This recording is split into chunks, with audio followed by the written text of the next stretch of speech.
Good morning student, मैं रेखा शर्मा आपकी हिंदी की टीचर। आज हम हिंदी सेकंड का सेकंड चैप्टर है वर्ण विचार। कौन सा है? वर्ण विचार। हिंदी सेकंड का कौन सा है? ये वर्ण विचार है। आप सभी बुक निकालिए, पेज नंबर 11 पे। बच्चों, आपने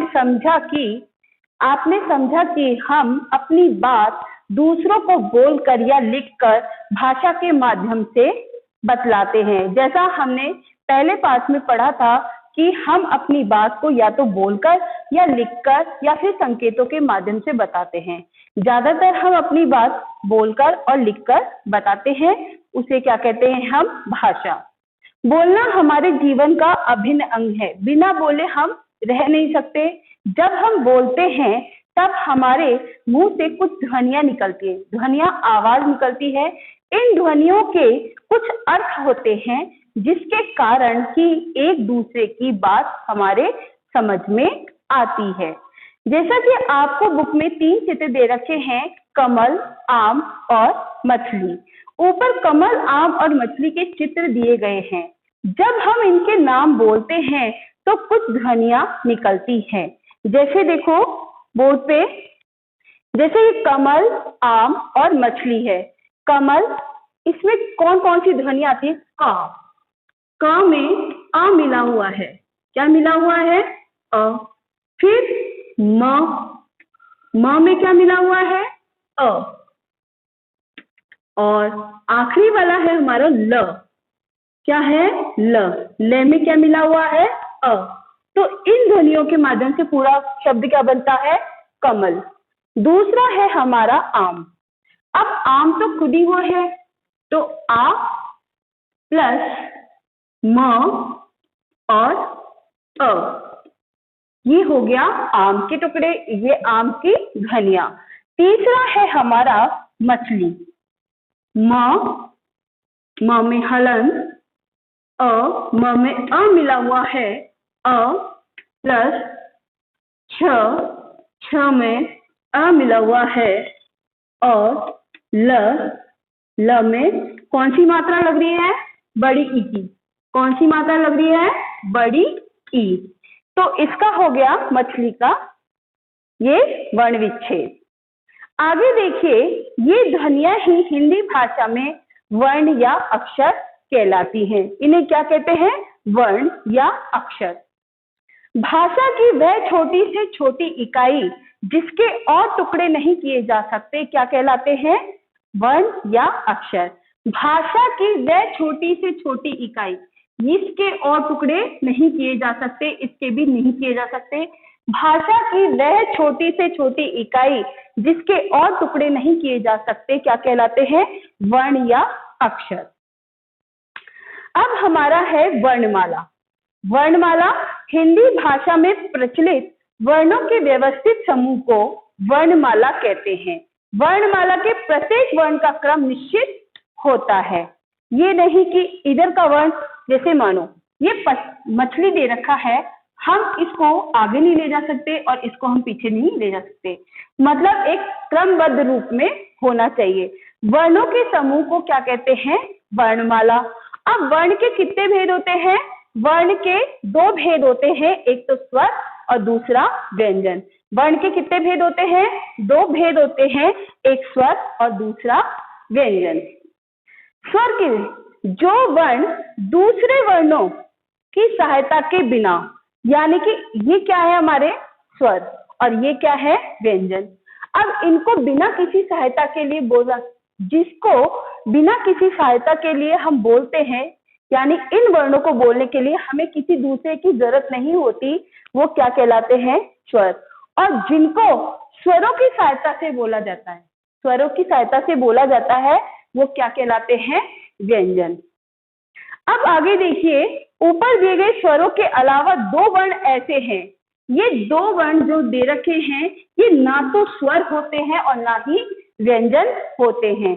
ये 2 जो वर्ण हैं, अंग और अह, अंग और अह, ये ना तो स्वर में आते हैं और ना ही व्यंजन में आते हैं।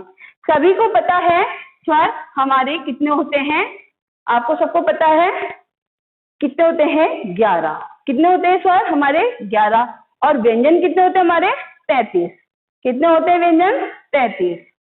अब आगे देखिए जो वर्ण स्वरों की सहायता से बोले जाते हैं वे व्यंजन कहला जाते हैं। जैसे ये क है, क में क्या मिला हुआ है अ, क में क्या मिला हुआ है, अगर हम क के टुकड़े करते हैं, सॉरी, अगर हम क के टुकड़े करते हैं तो हमें इसमें क्या मिलेगा क और अ। तो हमें क को बोलने में किसकी जरूरत पड़ती है, स्वर की। व्यंजन को जो वर्ण स्वरों की सहायता से बोले जाते हैं वो क्या कहलाते हैं, व्यंजन। हमारे ये सब क्या है, व्यंजन दे रखे हैं। क ख ग घ ण च छ ज झ ण त थ द न द ण त थ द ध न प फ ब भ म य र ल व श स स ह। ये हमारे क्या है, व्यंजन। क्या है ये हमारे व्यंजन। अब आगे देखिए हिंदी वर्णमाला में 4 व्यंजन ऐसे होते हैं जो 2 व्यंजनों से मिलकर बनते हैं। हिंदी वर्णमाला में 4 ऐसे व्यंजन होते हैं जो किसकी सहायता से बनते हैं, जो 2 व्यंजनों की सहायता से बनते हैं। जैसे पहले दे रखा है श, त्र,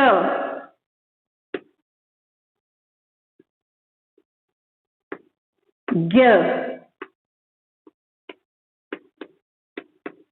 और चौथा है हमारा श्र। ये हमारे 4 व्यंजन ऐसे हैं, 4 व्यंजन ऐसे हैं जो 2 व्यंजनों से मिलकर बनते हैं। अब श में क्या है, क और श। ये श के अगर हम टुकड़े करते हैं तो हमें क्या मिलता है, क और श। दोनों ही छोटे आएंगे, दोनों में हलन लगेगा। जैसे कक्षा और रक्षा, कक्षा और रक्षा। अब देखिए दूसरा हमारा है त, तो त और र, इन दोनों के त्र के टुकड़े कौन से हुए, त और र। अब इनके शब्द क्या बनेंगे, यात्रा,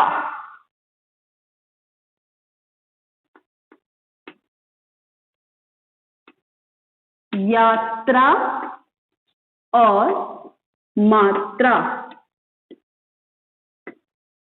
फिर है ग, ग के अगर हम टुकड़े करते हैं तो ज और ण बनता है। क्या बनता है, ज और ण बनता है। जैसे ज्ञान और यज्ञ। 4th नंबर का है हमारा श्र। श्र के अगर टुकड़े करते हैं हम तो श और र, इसके टुकड़े हो गए 2 व्यंजनों के व्यंजनों से। फिर हमारा आएगा श्रम, श्रम और श्रीमान, श्रम और श्रीमान। अब आगे ये 4 जो व्यंजन है, इन 2 व्यंजनों से मिलकर बने व्यंजन को क्या कहते हैं, संयुक्त व्यंजन।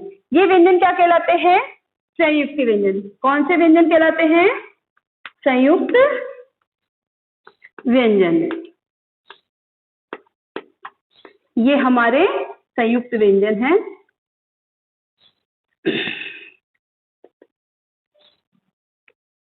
कौन से व्यंजन है हमारे, ये संयुक्त व्यंजन, क्योंकि ये 2 व्यंजनों से मिलकर बने हैं।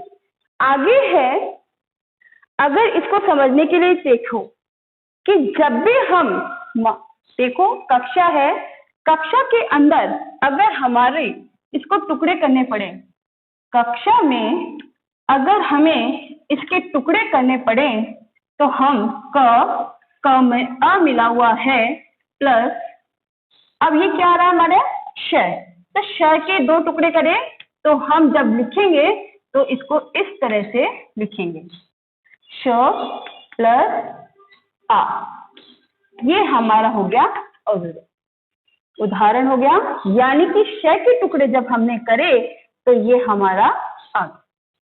ठीक है, अब है आगे, दो व्यंजनों से मिलकर बने व्यंजन क्या कहलाते हैं? संयुक्त व्यंजन। आओ दो राय में देखिए, भाषा की वह सबसे छोटी इकाई जिसके और टुकड़े नहीं किए जा सकते वो क्या कहलाते हैं? वर्ण या अक्षर। हिंदी वर्णमाला में वर्ण दो प्रकार के होते, वर्ण दो होते हैं, पहला होता है स्वर और दूसरा होता है व्यंजन। जो वर्ण दूसरे वर्णों की सहायता के बिना बोले जाते हैं वे स्वर कहलाते हैं, और जो वर्ण स्वरों की सहायता से बोले जाते हैं वो क्या कहलाते हैं? व्यंजन कहलाते हैं। वर्णों के समूह को क्या कहते हैं? वर्णमाला। दो व्यंजनों से मिलकर बने व्यंजन क्या कहलाते हैं? संयुक्त व्यंजन। ये कौन से व्यंजन है? संयुक्त व्यंजन। आगे देखिए, प्रश्न दे रखा है अभ्यास का, प्रश्न पेज नंबर 14 पे दे रखा है, वर्णमाला किसे कहते हैं? वर्णमाला किसे कहते हैं? वर्णों के व्यवस्थित समूह को वर्णमाला कहते हैं। भाषा की सबसे छोटी इकाई कौन सी है? वर्ण। हिंदी निम्नलिखित में संयुक्त व्यंजन कौन सा है? श या क? श। दो व्यंजनों से मिलकर बने व्यंजन को क्या कहते हैं? संयुक्त व्यंजन। हिंदी में वर्ण के कितने भेद होते हैं? दो। अब देखिए, नीचे के दे रखा है, एक लड़की है, आपको यहाँ पे गलत लिखा हुआ है, यहाँ पे लकड़ी नहीं होगा, लड़की होगा, इसको आप सभी चेक करके लिख लेना, लड़की। फिर है हल, तीसरा है खटिया, फिर है आगे मगर, महल और बस। ये 6 चित्र दे रखे हैं आपको पहला वर्ण बदलकर इसके शब्द बनाने हैं। आज की क्लास यही खत्म होती है, आगे की क्वेश्चन आंसर आपको भेज दिए जाएंगे, आपको काम कॉपी में करना है इसके क्वेश्चन आंसर। Thank you.